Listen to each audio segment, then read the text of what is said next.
morning, or depending on when you're watching this, good afternoon, good evening, or good night. My name's Ross, and as always told, out of Voice of Radio. So today, I want to show you a new Pokemon game, which looks really good, and that most of us will maybe get to play once or twice if we're lucky. It's very sad. But this is super interesting to me, and I've spent ages on this video, so please don't stop watching. It is Pokémon Mezzastar, and it is a new arcade game, which is launching in Japan on the 17th of September. So, kind of 2 or 3 weeks as I record this. Now, this is actually replacing Pokémon Ga-Ole, sorry for the pronunciation on that one, which has recently been discontinued over in Japan. Now, I'm not going to go into a huge amount of detail about that game. If you guys are interested, let me know in the comment section. I'll happily bring you a proper overview of that game later if you guys want me to.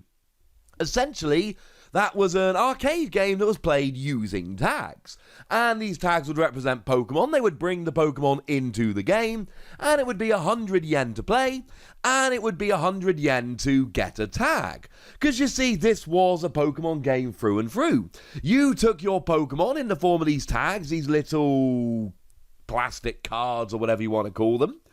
And you would use them to fight other Pokemon in the game, and you would catch those Pokemon, and those Pokemon would be dispensed by the machine as tags. Now, I got a bunch of information from this over on Bulbapedia, a really nice website for research, and essentially the way they would do it is they would just have a bunch of stock tags, all exactly the same, and they would print out a sticker. The machine would print an actual sticker, which went on the tag, which of course led to a bunch of misprints, which are highly sought after by collectors.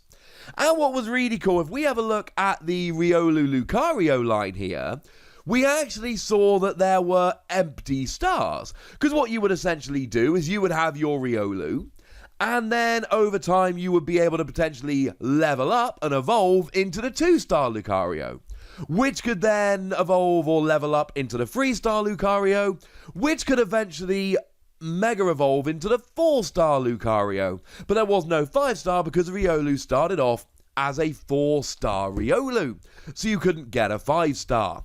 And this machine was played with giant 50-inch screens, and there are hundreds of these different tags you could get. And you would have to have a Ga-Ole pass in order to save data. This cost 500 yen and would allow you to write data onto it 40 times.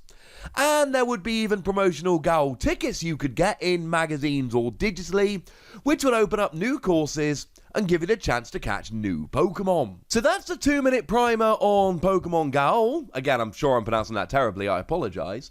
Which has now gone away. It's being essentially replaced by Pokemon Mezastar on the 17th of September. So what do we know about it? Well, we know quite a bunch about it, actually. One of the interesting things to me is that they are bringing in 6-star Pokemon. So over on the Pokemon Mezzastar website, it shows off 6-star Pokemon, and it shows off 3 of them. Obviously, you've got Zacian and Zamazenta, and then you've got Pikachu. Now, the cards or tags are actually represented by a power level. You can see that Zacian and Zamazenta are tied on 162. Pikachu is coming in at 102, but then again, an evolving basic versus legendary Pokemon, you'd probably expect Pikachu to be slightly lower. Now, it doesn't appear that there are actually any more 6-star tags. That's what we've got for now. We have been shown 5 5-star tags, those being Rillaboom, Cinderace and Inteleon, the fully evolved first partner Pokemon from Gen 8, as well as Sirfetch'd and Duraludon. But it does specifically say that there are other 5-star tags which have not been revealed. So the fact that they've said that for 5-star but not 6-star does seem to suggest that there are not going to be any other 6-star tags. Now, in terms of how to actually play the game, what we've got here, and I'm piecing this together from Japanese websites, so, you know, the game's not out yet. Hopefully we're pretty good. I think we're pretty good on this. But you've got cooperative battles which can happen in a twin case. You've actually got 2 machines side by side. And once again, you battle Pokemon and you catch Pokemon, and when you catch Pokemon, you get these tags. Now, if you have 2 players playing next to each other, you can actually get a special tag battle, which seems to increase your chances of getting these really rare Pokemon. Like the previous game, it costs 100 yen to play, and 100 yen to get a tag. if you catch a Pokemon, you've got to pay to get the tag paid out. And there is a maximum amount of 600 yen that you can spend on any one game. Obviously, you've got the whole gambling thing and microtransactions, which have been quite big in gaming lately. So there is a little bit of a cap put on there. For anyone that's wondering, 100 yen comes in at about 71p or 94 cents. So you're talking just under $1 per play here, and then just under $1 per tag. Now, you can see this little graphic which has been popped on the website, and what we've got here is essentially you select your Pokemon, move it forward, you spin and tap the dials in order to actually fight, and then if you match the dials properly, you get to collect tags, and when you collect a tag, when you capture a Pokemon, they will join you in battle in the future. Which seems very, very cool. If we have a little bit of a breakdown of a tag, there is a handy little graphic here showing off Score Bunny, and we can see that it is a 2-star Score Bunny. It is a fire type, and it's basically got 42 power, which makes it about a quarter as high as the Zacian and Zamazenta I showed you. But then again, it's a 2-star Score Bunny. We expect it to fight and evolve and build up later.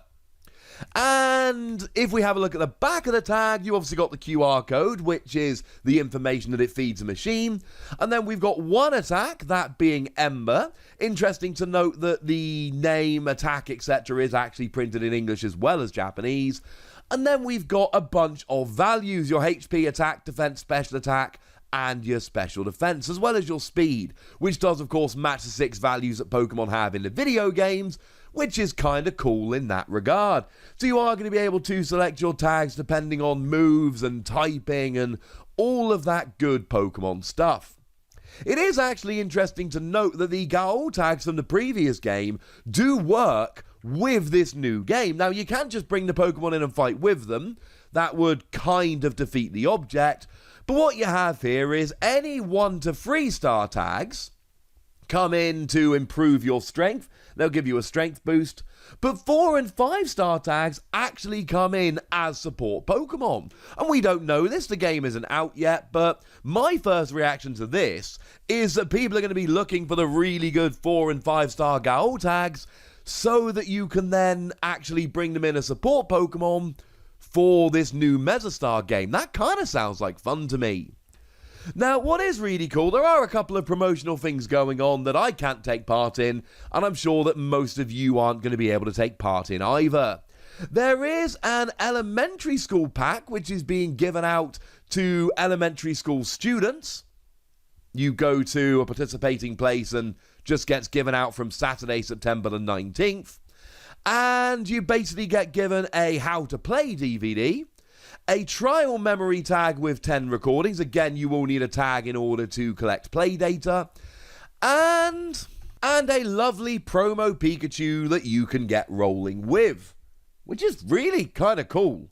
If anyone can hook me up with one of these, if anyone can get me one of these packs, I have no idea if you're going to be able to, but if anybody can, if anyone watching has access, knows anyone, can hook me up with one of these, or can find one for sale online at a reasonable price and redirect me to that listing, I would be really rather delighted. Now, there is also a retweet campaign going on, whereby if you retweet the relevant tweets, then you will get yourself a binder, and a little box to keep them all in, and a starter set. None of these seem to be exclusive products. They're all available to just buy normally, but they're things that you can get in a retweet campaign. Now, what is kind of cool, this starter set, essentially, that is being released, gets you the tag, which you use to write data, the memory tag, and then 3 tags for both Rillaboom, Cinderace, and Inteleon. Although they are not as powerful as the previously seen 5-star tags, they're coming in at 100, where all the others came in at 108, which incidentally does make perfect sense. These are little promos you go and buy, rather than the fancy 5 stars that you win in the machine. You can understand why they're a little bit less powerful.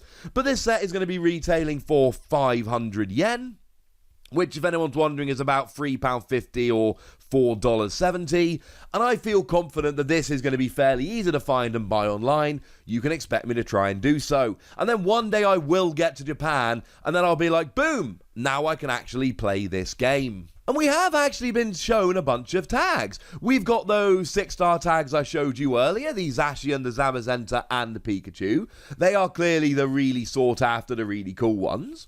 We've then got these 5-star tags. For anyone that's wondering, Duraludon actually comes in as the most powerful at 110.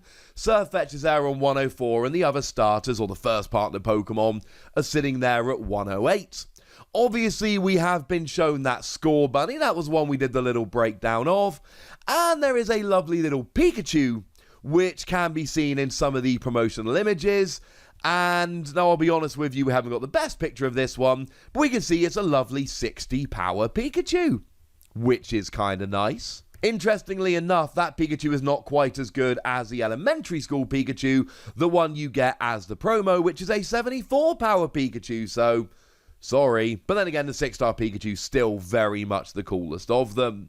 We have actually also seen a lovely look inside the binder. Although most of these we've seen before, it does show off a 90 power Inteleon, a lovely 4-star. We've got ourselves a Raboot sitting there as well, a 3-star 64 power.